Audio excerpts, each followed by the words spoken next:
This video contains an ad for Soundcore headphones. Hi. In this video, I'm going to explain 9 different things that I've been trying recently in my live system, variously from modules to patching concepts, and I really hope there'll be something useful that you can apply to your own modular journey. Note, of course, there are chapter markers down below so that you can skip around to what interests you. Before we begin, I should talk briefly about the philosophy behind this new fork of experimentation. I've been wanting to have more control for a long time over all of the percussion that I had in the case. The ability to turn it on and off, bring it in and out at will had been bothering me. I also wanted to try the whole thing of having prescriptive drums, which is perhaps the wrong word, but pre-written drums, because I'd had such good experiences with the System 8080 next to my live system, being able to just bring in the 808 with reliable patterns that I had programmed by hand, I felt make a huge difference, combined with algorithmic things like grids, as it were, even though grids isn't algorithmic.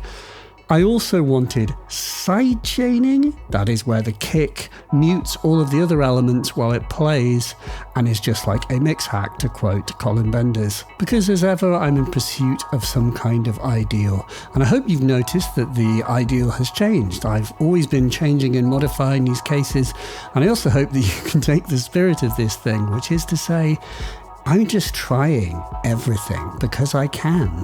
And I hope that you will take the things that you find are valuable and apply them to your own system. I'm not saying what this is the best way, because I'll probably change it. But that's what experimentation is all about. So I was asked to play this set at a house party. And before that set, by some weeks before, that is, I watched some videos by a guy called Olan, O-L-A-N with an exclamation mark, who is a modular techno person and who is doing a brilliant job. I massively recommend that you look at the links down below and find Olan's videos. He has done some live case run-throughs.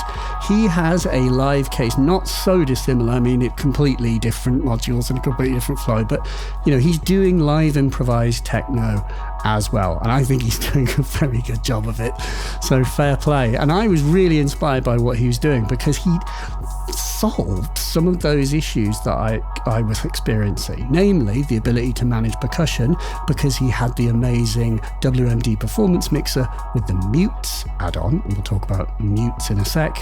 And he was also using the Erica Synths drum module, which had pre-made drum loops, and you could really hear the benefit of having pre-made things which he blended with algorithmic.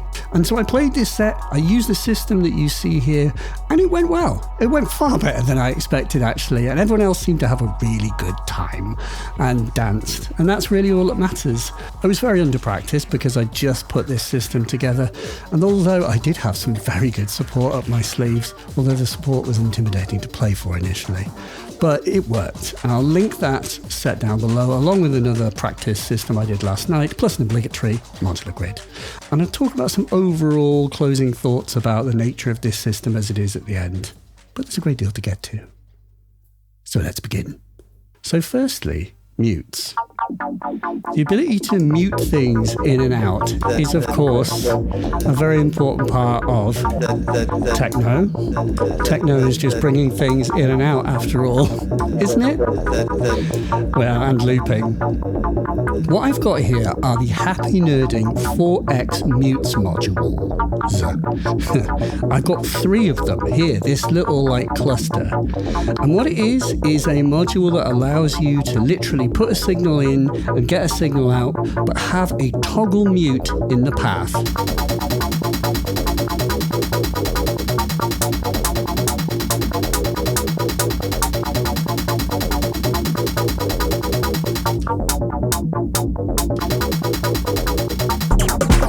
I just hit the camera with my head.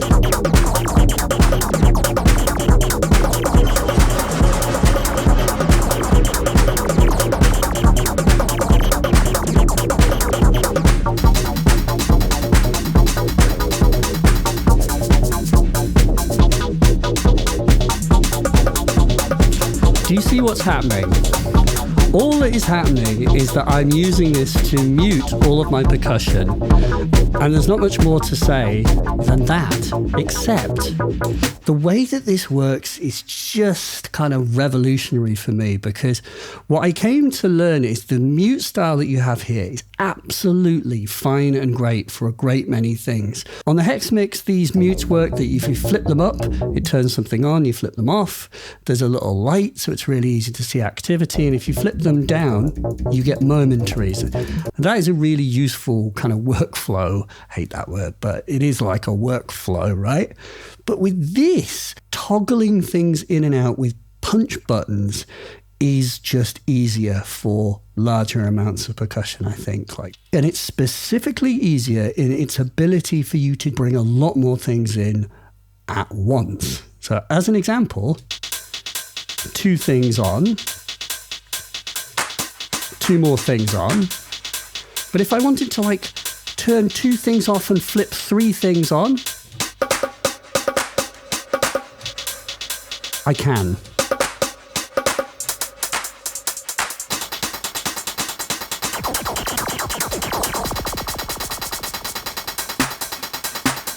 And I think what is really enlightening about this was, looking at Stevie-O take a shot right now. Looking at Stevie-O, that's the second shot. Don't make me say it again. Is that he was using switch multiples in order to act as mutes. And I don't know, one of the things that I don't know if he said this or I've just dreamed it, but it's certainly something I've thought before, is that it's hard to do sick drops with Modular, because the ability to just turn things, bring loads of things in and take loads of things out is really hard. And I've struggled with it for years. And I think this could be possibly an answer. It's not the only answer because this is Modular, but it's an answer because it is a lot easier. And you can maybe see, if you've watched some of these other sets, that my ability to be doing, I can be doing loads of other things and very quickly go and just bring in something else. When you just need something else to happen, it's right there. And I don't know, that is easier than the switching, which is not to say that the switching this type is bad. It's just when you have this many elements, this is easier. So there's a lot to be said for fixed boxes, electron things that have, buttons that you toggle on and off. It's a simple mechanism, but the reality is that switches are easier for analog, makers to put in than toggle buttons. This requires a bit more extra engineering, whereas these just go in the path. Actually, they don't, because there's more to these. There are Vactrols in here. But anyway, the point is simple. These are very, very, very cool. So yes, shout out to Happy Nerding. 4x mute is the module times 3. Now, one thing I have had to do, by the way, is make a kind of mnemonic to help me remember what's in here. After a while, you start to learn, I just know that is the offbeat hi-hat. I put offbeat hi-hats, I put a constant hat, I had an 808 hat, I had a chicka chicka and a shaker. I've got the 909 offbeat. So there's 2 different types. And then I've got a clap. And then the 909 hat, which is the module here, and snare. Oh, and a Chemi's Castle, just to say what's on it. So it's just a kind of litany of percussion. It's made possible by the Squid sample, and it's made possible. I've got the Tip Top Hats 909 and the SWT16, but I'll talk about that in a second. Anyway, moving on. The second thing to talk about is side chaining, and I have the sidecar here. Now, this is kind of a bit of a cop-out, right?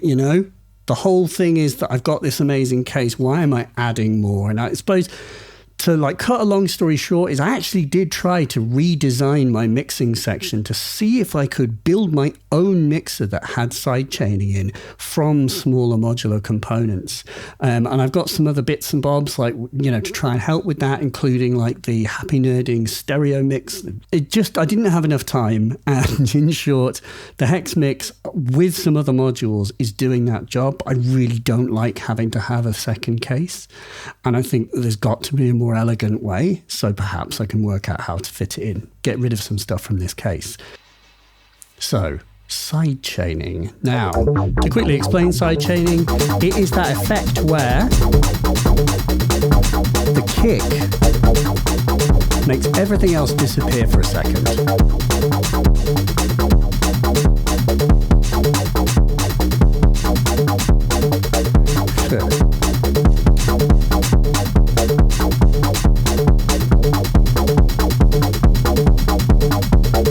So what it does, what it lets you do is always have the kick cut through in a really busy mix. And in theory, I should be able to have quite a sine wavy kick. Ooh. That's it without any side chaining. It's there, and I would probably mix it differently if it wasn't side chained, but still.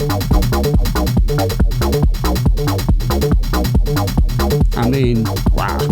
It sounds good, doesn't it? I mean, there's a reason that effect gets used.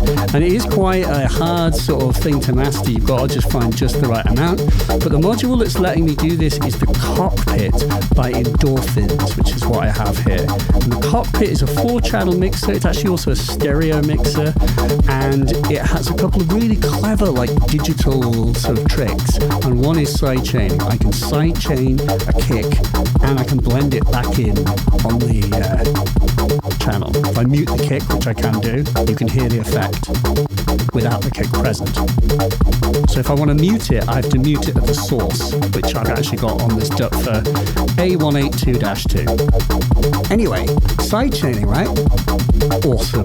Like, it really is good. It's really, really good to have this, I think. It just makes everything kind of glue, and I may be overdoing it here a little bit, but you find your kind of happy medium. But then the other thing that I'm doing is that I've got the Black Market Modular color palette here.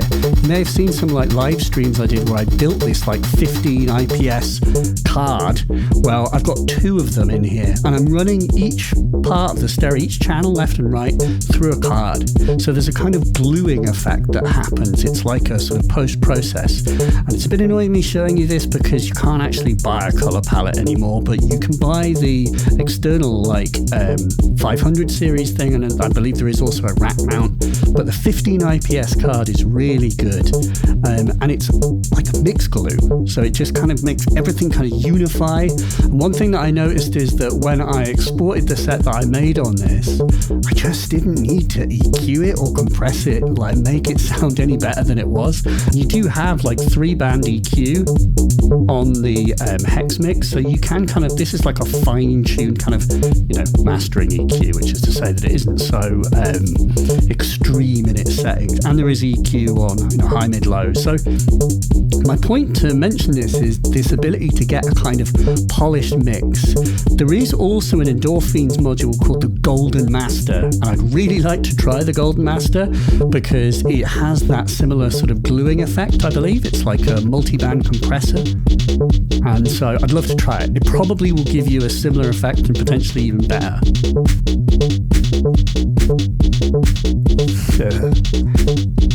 The only problem is that you do lose the transient of a snare. Totally like mushes the transient, and in a way probably what I need to do is mix the snare in afterwards or in a parallel fashion somehow. But it kind of also sounds good by itself because you hear that kind of punch snare. Yeah.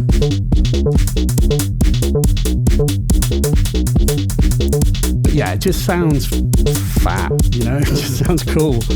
Now, there is another thing, but I'll talk about that later, which is that. We'll get to that in a bit.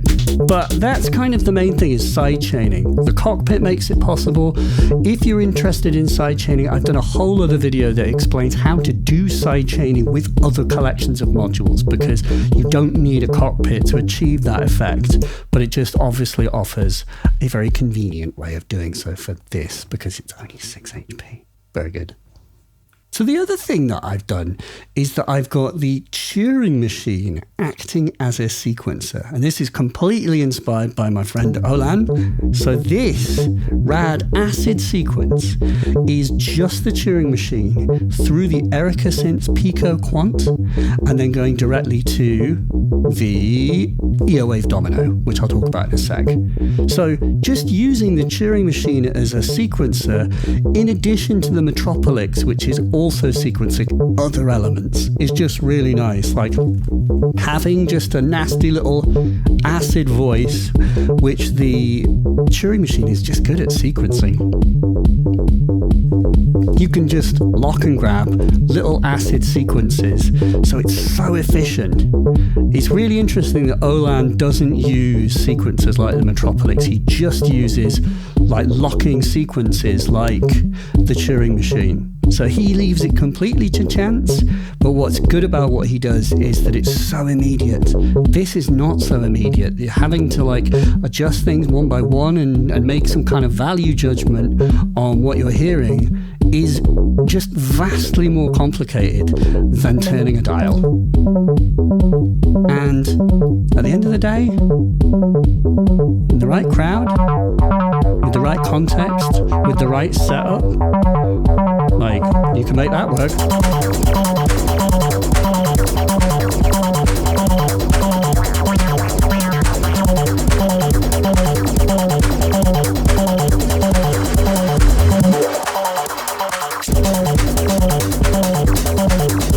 See?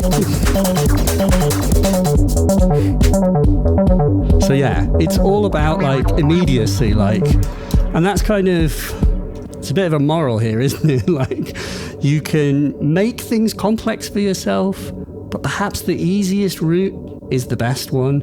And in my experience, the Turing machine, like, it really is good at coming up with acid. You've obviously got the ability to have different lengths, which can make for like patterns that phase more easily. So 12s and 6s are going to phase against a 4/4.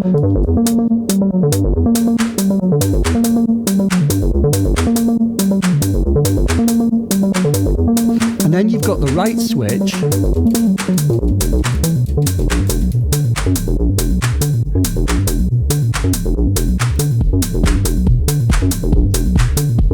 which is just a nice little thing to be able to interact with. The ability to just write up, or down. And it effectively has the effect, like if it's completely down, it's silent, and you can just go up, up, up. And it'll make very low sequences. If there are less lights, it will be low in pitch.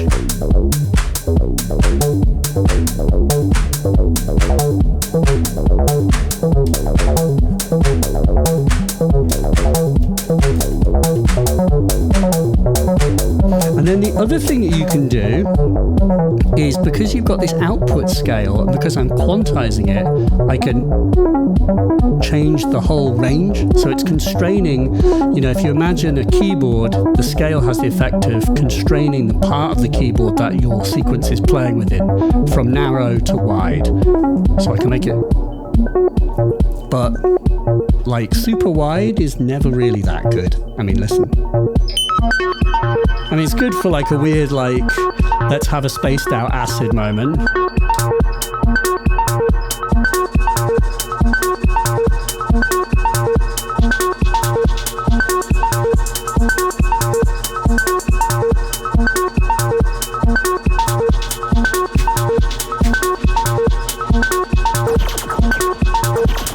We'll add some Akemi's Taiko.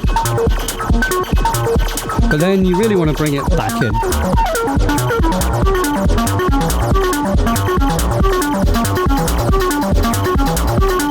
Get rid of the reverb.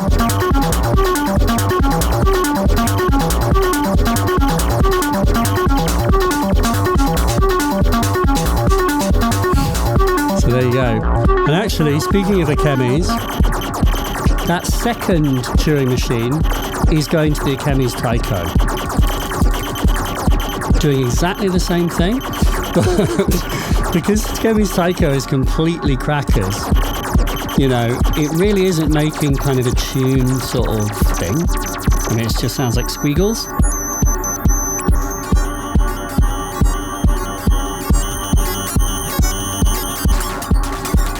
So it's kind of good for like R2D2 madness, and that's what I've used it for. The Tycho is great for just making like mad little like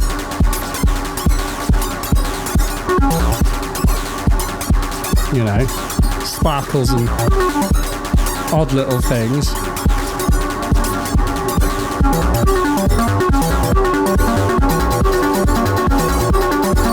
That you lay over other things.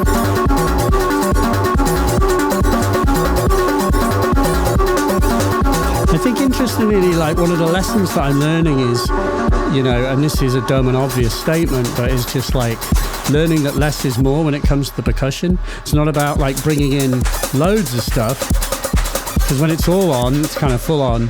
It's about having a few things and then knowing what to like flip to, you know, just to change the feel. And people have to be able to like perceive what's going on. It can't just be a god awful mess all the time.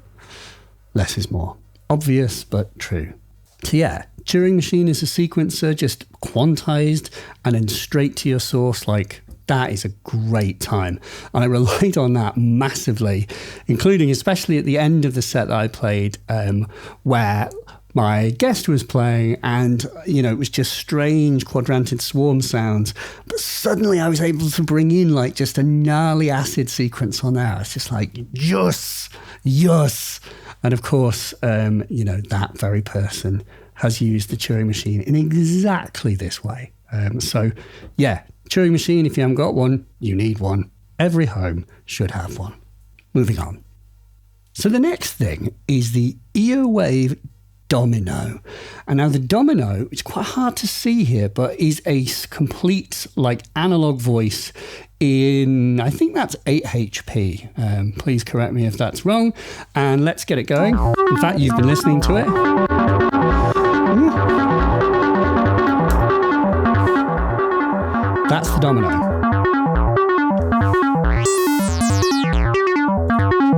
You have a big knob up here for filter. You have a smaller knob for resonance. It really howls, like beyond the midpoint, it just becomes pure resonance, which I need to try and avoid. Perhaps I can trim it or something. But you can hear it's just got like a wicked, gnarly acid sort of vibe to it. There is a filter envelope built in, and there is a decay. And I do believe, is there I don't think there is CD control of the decay time, which is a bit of a shame, but there is multiple shapes. I'm going to unplug this mix control, there we go, that one, because I have the the Cylonics and now IntelliGel cycle box going in, but you can blend between saw and square with pulse width modulation of the square through the PWM. And then built-in decay envelope, as I say, and the ability to put the envelope to control the pitch. So you can do little pew-pew type things. Interestingly, the mix control, which with nothing connected blends between the two inbuilt waves, there are two inputs for the mix control. So you can use the Domino as a kind of back end for other oscillators, two in fact. But if I was just to plug in, say, into mix 1, now you're hearing Cycle Box, which is just a gnarly little bugger. And you can then blend between the Domino's waveform and the external. And of course you can flip which of these you use depending on which of the Domino's internal waves you want to use. The main takeaway is like really small, really acid voice. It totally works for this scenario, like, really like it.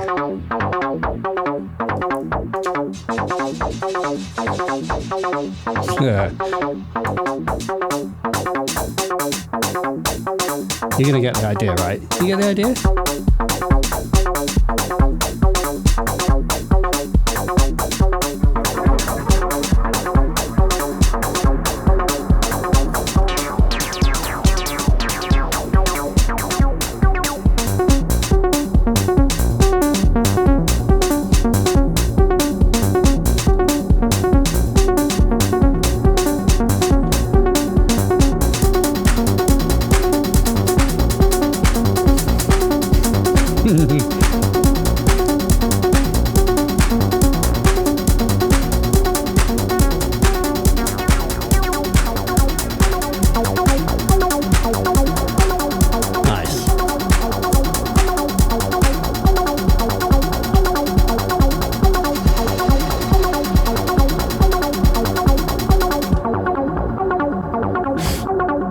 Yeah, really good. So Eowave Domino, highly recommended. Small acid, and that's what you need. Just a little bit of acid, not too much. Okay, so next up, I'm going to show you this sick drop method, shamelessly nabbed from Olan. But before we do, hey, what's that sound? It's capitalism! Because I've got a family to support and a looming studio to build, so here's an ad break that will be interesting to those of you in the market for wireless active noise cancelling headphones. Are you in the market for some true wireless noise cancelling earbuds? You are? Mate, step right this way. These are Liberty 3 Pros, and Liberty 3 Pros are a new pair of active noise cancelling. That means they have little clever microphones in earbuds. What Soundcore say, their claim, is that they have the best sound quality with active noise cancelling of any of the true wireless earbuds. I can't really verify if that's true because I don't own any other wireless active noise cancelling earbuds, but I have used these for the last 2 weeks because I asked for them to send them before agreeing to run an ad. I've had them for 2 weeks and I've worn them nearly every day. I mean, first cool thing is the fact that they come in this wicked case, and the case is magnetic. They click into place and it charges the headphones. So I've not ever run out of charge with these because I just top this up maybe once in a 2 week period. There is, I do believe, 32 hours of total playtime. And in terms of fit, like I've worn them for hours on end. There is a insert that you can adjust, two in fact. The little funky flange that goes into your ear bit, and the inner tip, also adjustable, multiple sizes.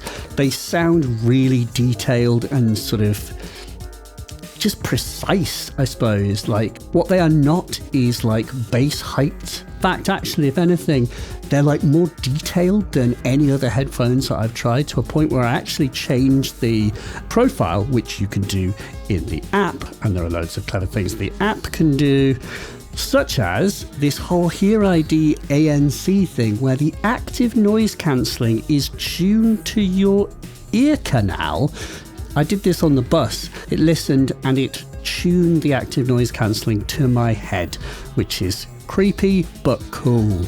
And the active noise cancelling is really good. It just works. I noticed no adverse effects to the actual sound. And as a case in point in how detailed the sound is, I was watching back one of my videos and I could actually hear the moment that my voice channel clips were being faded in and out, because I could hear the hiss with these that I couldn't hear with the headphones I actually mixed it on. Sounded really good apparently when I was on calls to people. And for me, like, one of the most important things is it just connects like seamlessly to an iPhone. No like madness about trying to like pair your headphones. Hate it when that doesn't work properly. Worked totally fine. So if you're in the market for a pair of wireless headphones, check out the Soundcore Liberty 3 Pro. They're good. I really like them. I will keep using them. On with the show. Welcome back. Now let me tell you about my sick drops. So this is a technique shamelessly stolen from Olan before I continue, but I noted that I had the modules to do it, so it's just like, I'm trying that. And the technique is like this. It's part of a set. You just want to have moments, builds and rises and falls and crescendos. And as I've said before, they can be really difficult to do. But with Modular, you can engineer ways of making them happen. And an absolutely classic trick is this. The high-passy kind of riser, which you can use as a tool for bringing things in and out, or for creating tension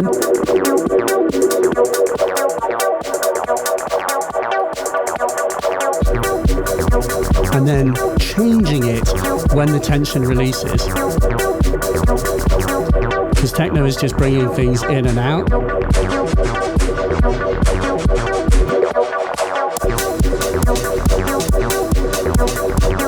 So it's a perfect marriage with the mutes. The ability to just have a kind of end of bar, like sort of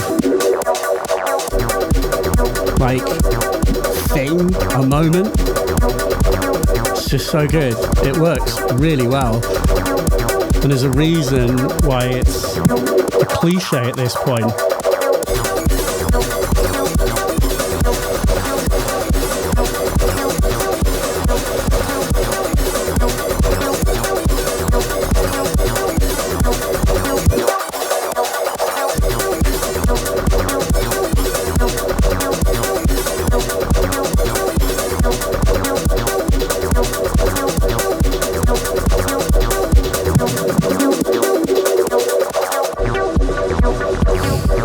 So, how is it done? Okay, let's just stop this. So basically, it's really simple, and I'm so grateful to Olan for showing this in his videos because, as I say, I already own this module but hadn't thought to use it in this way.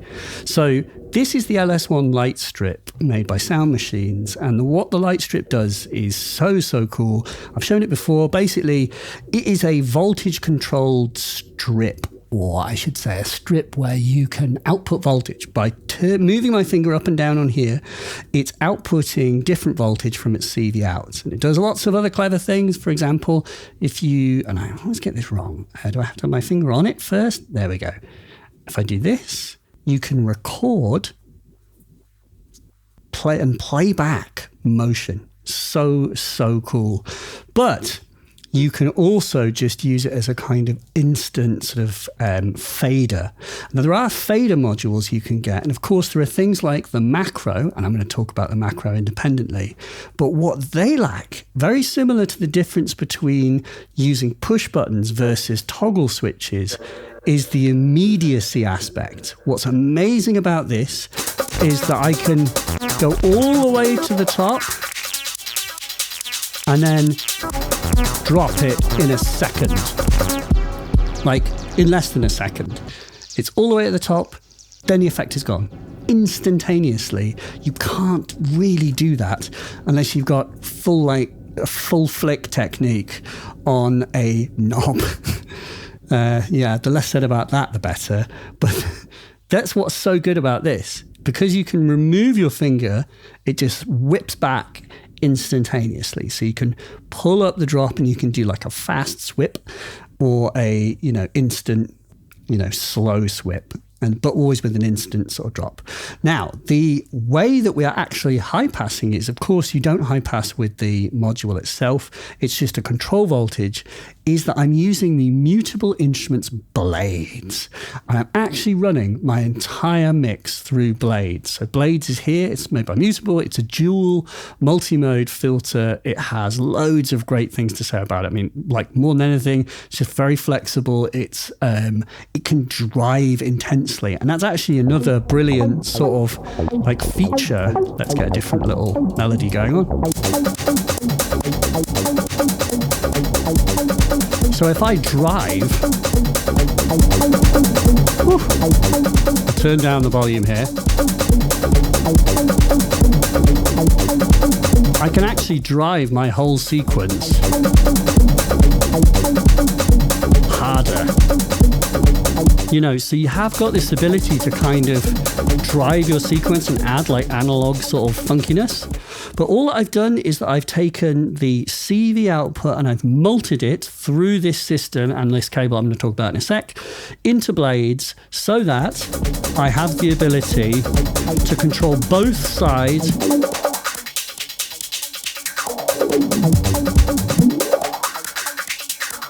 at the same time. So it's just blades, which the entire mix is running through because it's a stereo filter. Could not be simpler. Of course, you can do it with other filters. And of course, if you don't mind it being in mono, then you could just run your whole mix through a mono filter. And you'd be able to get something like 2HP, make a little mono analog filter. So you've totally got options.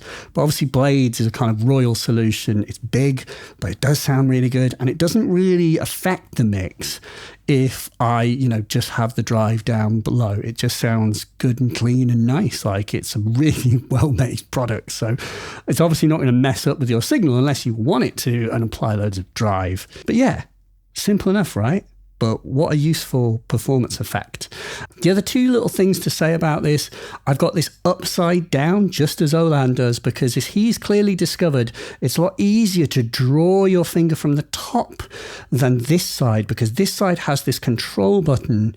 And if you accidentally engage the control button, it does stuff. So you can reverse invert the module, which is really nice. And there's a little jump around the back to like invert the function. So I recommend inverting it for this effect.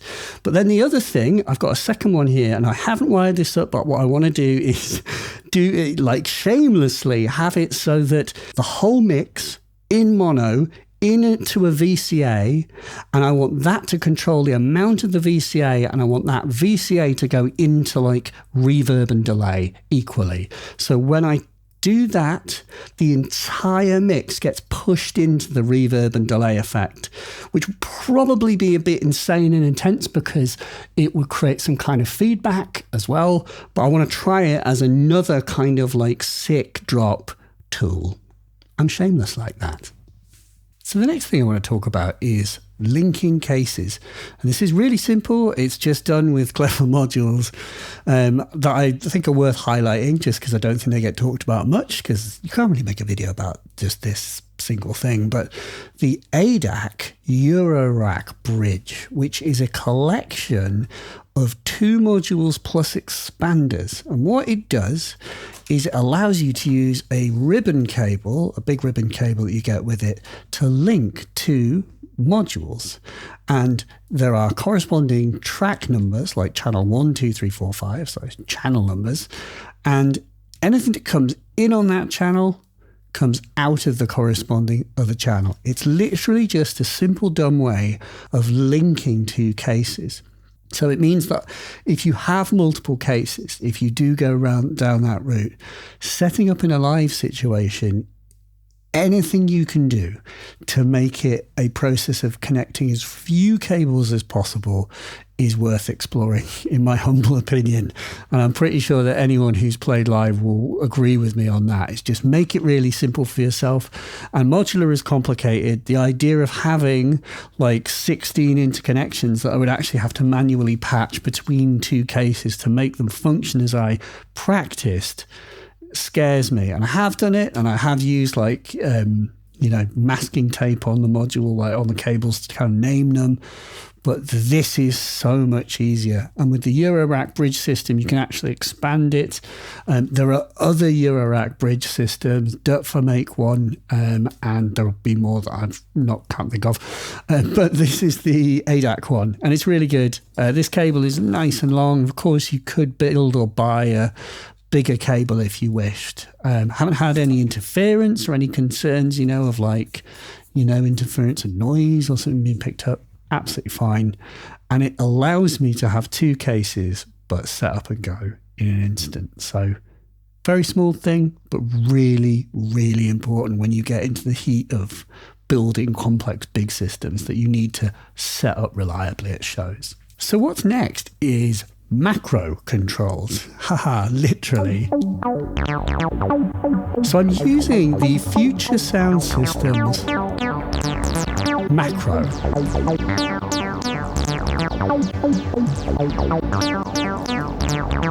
And what you can hear is that the macro, what we're doing here, the macro is controlling the filter of the domino. Of course, I can just do that. But I'm spending a lot of time with my hands in this part of the system, muting things on and off, doing my sick drops, adjusting the SWT16, which we're going to talk about next. So the ability to be able to just go bink and just, or do that and get a little like squidge, especially if you've got lots of delay. You get a nice call and response. And it's the importance of it being right here. It cannot be overstated, the importance of simplicity and ergonomics. And what the macro does is it gives you 6 outputs where you've got positive or negative voltage. And by turning this dial, it accordingly outputs those positive and negative voltages by whatever degree you've set up here. So it could be that literally one thing is going down by, 4 volts. The other one is going up by 1 volt, at the same time, all with just the turn of this one dial.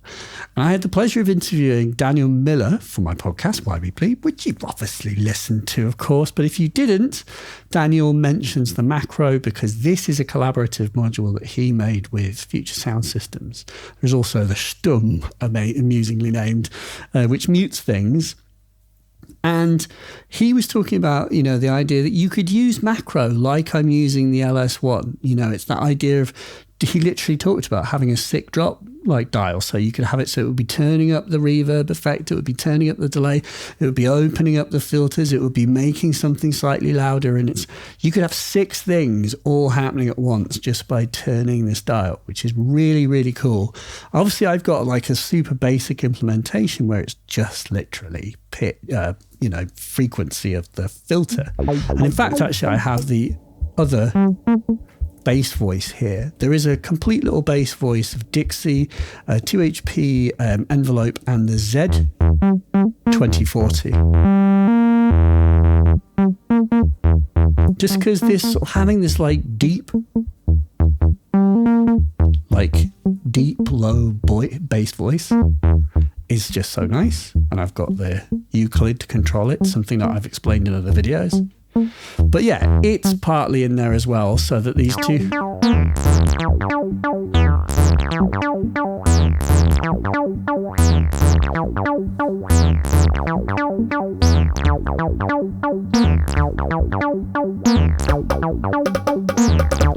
You get the idea, right?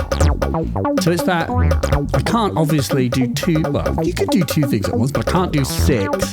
So there is power in that, but the power for me is not so much in the fact that it's like, I could do these things by hand. It's powerful that they're just there, and you can therefore build a muscle memory relationship with it. So that's the power of this, is muscle memory, immediacy, it's to hand. I put it upside down, so it's just there, and then I can just twiggle it. And, when I'm kind of busy doing something else, I'm like, oh crap, something needs to happen. There it is. Something's happened. So yeah, simple, but powerful. The next thing to talk about is this Robox SWT 16+. Now, Robox very kindly sent this for me to try. Thank you to them, and I'm going to show it to you now. So it's a percussion or gate module that has 16 outputs, and I was really excited because I saw Olan using that Erica Synths drum sequencer, which is amazing too, and it has its own unique capabilities. The whole clackety 909 buttons, it reminds me a bit of this in a way. Amazing module. But the SWT16 is a lot smaller, it's different, but powerful too, and it can do so many clever things. For me, the main critical thing was the ability to just have pre-made patterns. So these are not presets that you get with the SWT16 but we've got here 8 patterns that I can pick between, that I have written.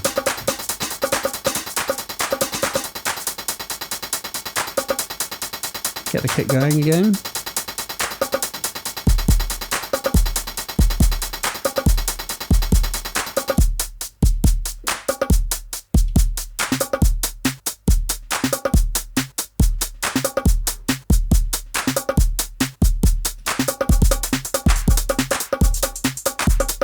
See? So I have my little mnemonic sheet here, and actually not all of the drum system is being controlled by the SW16, but the majority is.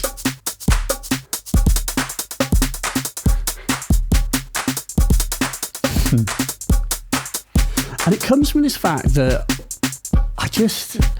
as much as I love algorithmic drums, there is a reason when I use an XOX style step sequencer, there are certain types of patterns that I make. And I think there's a reason for it. What I experience is true of all musicians. Like, everyone's got kind of a way of programming XOX style patterns. And there's a reason that those types of systems have endured. Like, the ability, the human feel, the human touch, what the human thinks feels like the right thing to happen at that point cannot be denied. And techno and, house, they're experimental genres, but there are certain things that are universally they're cliches for a reason, basically. And one of them is the offbeat hi-hat, which you can hear here. Now, such is the ubiquity of the offbeat hi-hat that is being created by the Pamela's workout. There are certain things that I've had the Pamela workout create because there's no need for me to use the SWT16, although I do have other ways of programming it. So that's the 909 hat, and if I go here, I can go to channel 3 and I can just program it.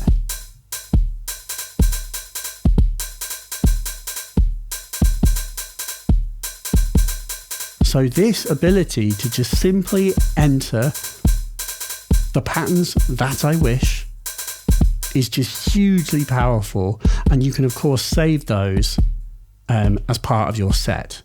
The other thing, there's loads of other clever systems programming things that you can do, but a notable one is the ability to be able to just go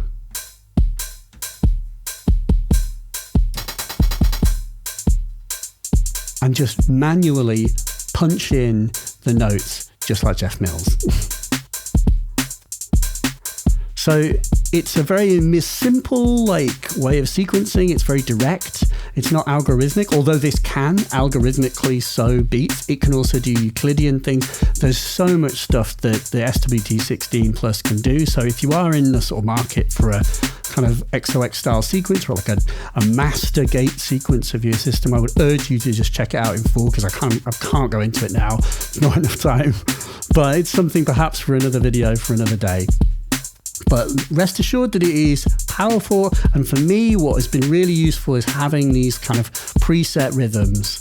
You can also do things like muting it from the module itself, but for me it's this ability to just have some predetermined rhythms that I can jump between, because I think there's just so much to be said for the human touch. Now, I do still have the grids, and I've still got my second grids, and who knows, they may well come back. And I've used the grids for certain other elements. Like, for example, grids here, this little track is grids channel 3. 909 over there. And there is accents, of course. Nice to have that. Not sure what the second track is actually controlling, but I've got the first one controlling the kick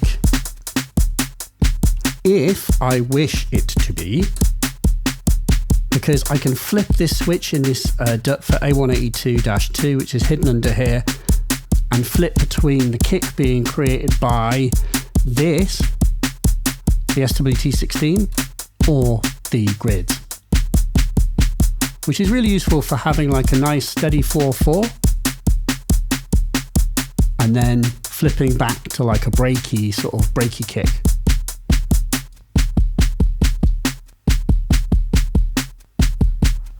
just like a nice little performance thing to have. But the main point is this ability to have preset rhythms is super, super powerful. I've really enjoyed like using this, and I need to dig into it more, learn more of its features and see what of it I can bring to bear live. But for the most part, it's not hard to use. You know, these are your presets in this mode. And if you've selected this very top left one, you can just go in and edit your sound, jump out, go in and edit your sound, jump out, go in and edit, jump out, go in and edit, jump out, go in and edit, jump out. Pretty straightforward, but deeper if you wish it to be. And also 16 channels in that much space. I'm not sure how much space that is, but not very much in the grand scheme of 16 channel sequences. Moving on. So we come finally to that one weird thing that I have up here, which is the Erica Synths DSP module. But this is a very, very cool, weird hack, which is that that's not an Erica Synths DSP anymore. I've changed it because I bought the Zodes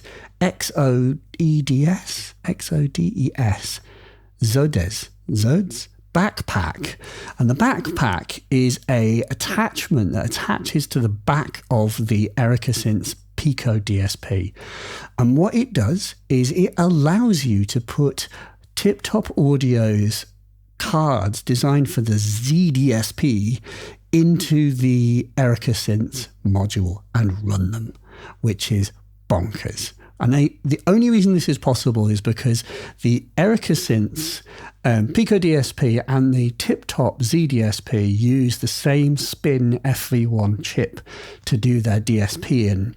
So by putting the physical means for the card to be inserted, it makes it possible for it to run the algorithms. And you can actually flip between all the algorithms like this. The difference is that they are fully wet all the time. The dry wet control and these parameters have different functions, basically. I haven't actually messed a huge amount with it. But you do get access to the 3 parameters of the algorithm. You get access to all the algorithms, but you don't get dry wet. It's always fully wet. And that's fine because I'm using a mixer that has a send and a return, so that's actually perfect. And yeah, I suppose it doesn't have a fully stereo input. It's just mono anyway, but quite frankly, I'd only ever be putting mono. It's very rare that I would be putting a full stereo signal into a reverb. I'd just be putting mono. And for you to hear it, by the way, let's take off the sidechaining, just take the kick away. That's it. I don't know which of the modes this is.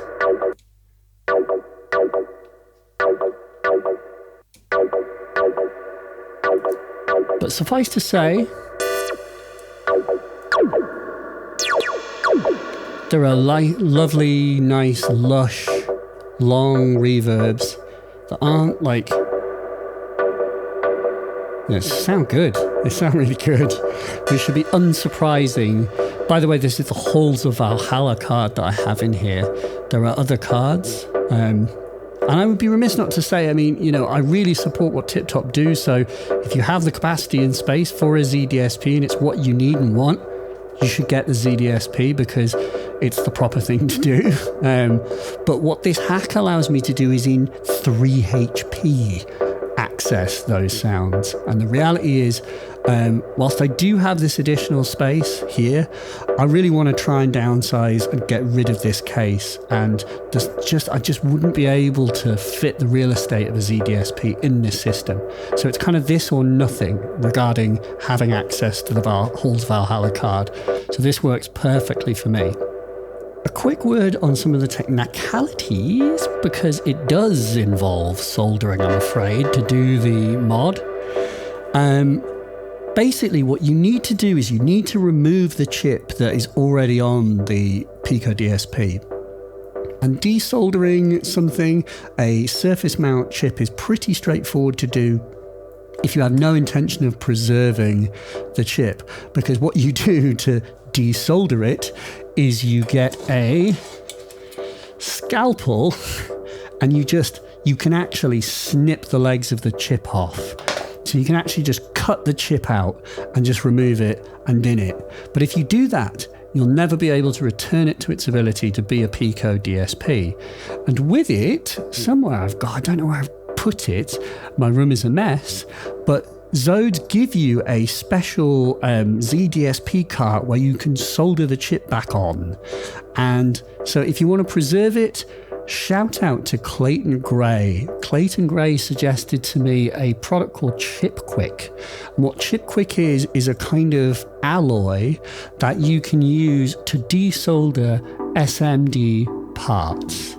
And by putting ChipQuick on the legs of the SMD part, it just comes off. It's amazing. It changes the melting point of solder, so it just comes straight off. Which I did so that I can then solder on and then preserve the algorithms from the Pico DSP. You then insert the card in the back and you've got the Pico DSP as it was again, if you wish. But yeah, to be honest, I'm probably gonna be leaving it in this mode for the rest of its life. Let's be honest, why wouldn't you?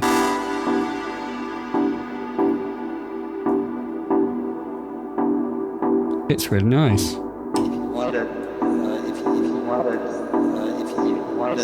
Just like dreamy, gorgeous reverb. Shout out to ValhallaDSP. Sean, if you're watching this, you and I know that you should be making a Eurorack module that has your code in, and you can lock it away, hide it in there, do something big and strong, make it small. But for goodness sake, the money is on the table. I'd buy it. Lots of other people watching would buy it. Why wouldn't they? Your algorithms are needed.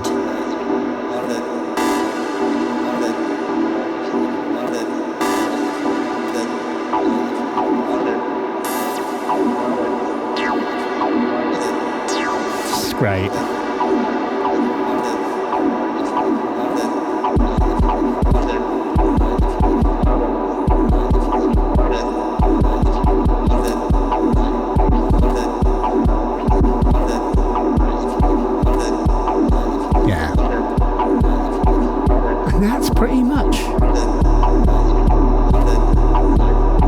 That's pretty much what I've done.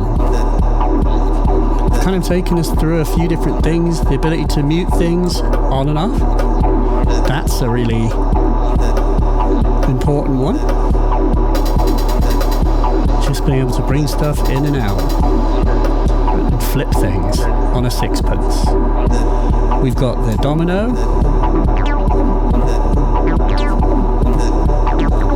which is acid incarnate.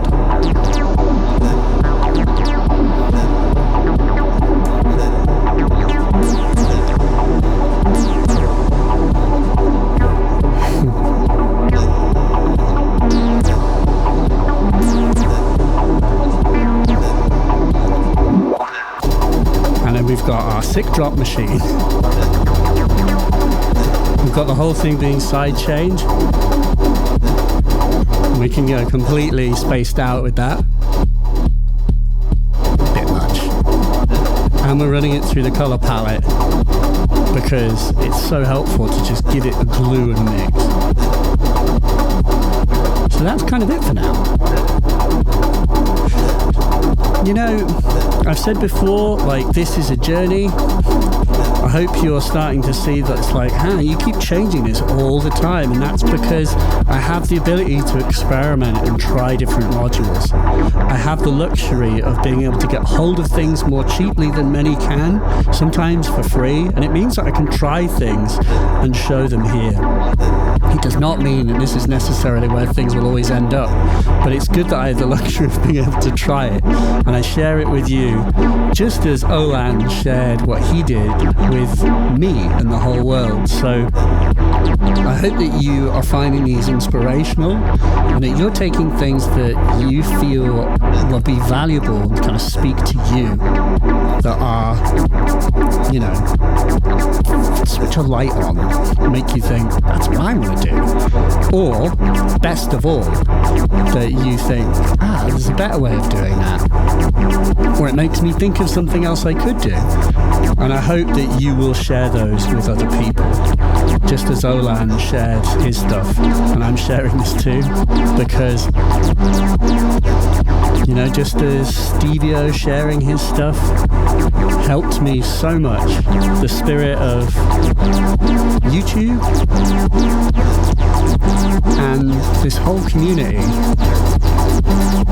is sharing, because there's too much stuff and we can't buy it all. And even if you get it for free, believe me, you haven't got enough time to try it all. So we all have to help each other.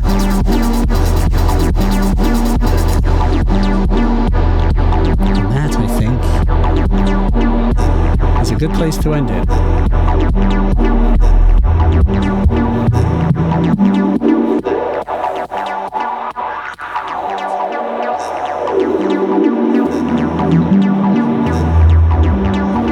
Thanks very much for watching. If you found this helpful, I have a Patreon, patreon.com/MyLimeMelodies. Like and subscribe, but mainly leave a comment with your own thoughts, suggestions, tips, and advice. Thanks very much. We'll see you next time.